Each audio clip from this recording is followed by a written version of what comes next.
Welcome to it's UTV. నేను మీ Nagaraj బైర్శెట్టి. AP కార్మిక శాఖ మంత్రి వాసంశెట్టి సుభాష్ గారు కోనసీమ అల్లర్ల కేసులో వాసంశెట్టి సుభాష్ A1 అనేది వాళ్ళు, మీరేమో కాదు చివరి నిమిషంలో A236 నేనని మీరు అంటున్నారు. ఏది వాస్తవం అంటారు అసలు? A1 ఉంటే వాళ్ళు ప్రూఫ్తో సైతం ఎందుకో A1 అని చూపించవచ్చు కదా. మీపై రౌడీ షీట్ ఓపెన్ చేసిన ఆ సిఐ గారు మీ ముందుకు వచ్చి సలాం చేయాల్సిందే కదా. చేశారు కూడా అయింది అంటే డామిట్ కదా అడ్డం జరిగిందని నేను చెప్పేది ఏంటంటే ముందు వైసీపీలో ఉండి మళ్ళీ అధికారం వచ్చినా కూడా కొనసాగి చివరి నిమిషంలో టీడీపీకి వెళ్ళడానికి బలమైన కారణం ఏంటి అసలు? కులాల మధ్య కుంపడి పెట్టడమే వైఎస్ఆర్సీపీ ప్రథమ లక్ష్యం. ఏదో లబ్ధి పొందుదామని చూస్తారు. టెలికాన్ఫరెన్స్లో మిమ్మల్ని మందలించిన ఆడియో, దీన్ని లీక్ చేసింది ఎవరు అసలు బయటికి? అది ఎందుకు వైరల్ అయింది? ఈ రాజకీయం అనగా ఒకళ్ళు మెట్లు ఎక్కుతుంటే కాలు ఎట్టుకుని లాగాలని ప్రయత్నిస్తారు. ఆ ప్రయత్నం ఆయన చేశాడు. వేరే ప్రాంతానికి వచ్చి నువ్వు ఒక ఎమ్మెల్యేగా ఇచ్చి ఎమ్మెల్యే ఇస్తాను ఎంపీ మంత్రి ఇస్తే కనీసం నీకు పట్టుదల లేకపోతే ఎట్లా ఏ ఎలక్షన్ మీరు ప్రూవ్ చేసుకోకపోతే నేను కూడా ఆల్టర్నేటివ్ ఆలోచన ప్రజలకు కూడా చెప్తాను కావాలి.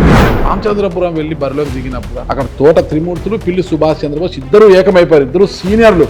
వాళ్ళని తట్టుకొని నేను గెలవగలను అన్న ఒక భరోసా మీకు ఉండిందా? వాళ్ళు రాజకీయ స్వలాభాల కోసం కొట్టుకునేవారు. ఒక్కసారిగానే కూడా ఉన్న వాళ్ళని రెచ్చగొట్టేవారు. పవన్ కళ్యాణ్ గారిని చూసిన అన్నతో ఒక సెల్ఫీ దిగితే చాలు అని కోరుకున్న వాసంశెట్టి సుభాష్ గారు ఈరోజు ఓ ఫోటో ఇచ్చారు. ఆ ఫోటోలోనే కొంతమంది, నేను జనసేన కానప్పటికీ జనసేనలో చాలా మంది అభిమానుల్ని, కుల బలముతో మీరు మంత్రి అయ్యారు. మరి అలాంటి చెట్టి బలిజ అభివృద్ధి కోసం ఏం చేయబోతున్నారు అసలు? కార్పొరేషన్లో 5 లక్షలు ఇచ్చారు అంటే 5 లక్షలతో కుటుంబం బతకడమే కాకుండా 2-3 ఎంప్లాయీస్ని పెట్టుకునే పరిస్థితి మనం తీసుకురావాలనేది.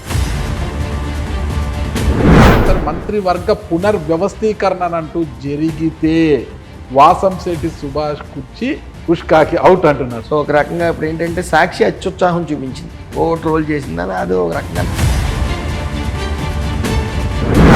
మీరు మొదటి నుంచి యుద్ధం జరుగుతోంది అంతర్గతంగా కృష్ణారెడ్డితో అని. ఇక్కడ పినిపే శ్రీకాంత్ ఒక డాక్టర్ అనుకుంటాను, అతను ఒక మర్డర్ కేసులో ఇరికించారు. అసలు అది కక్ష సాధింపు కాదంటారా?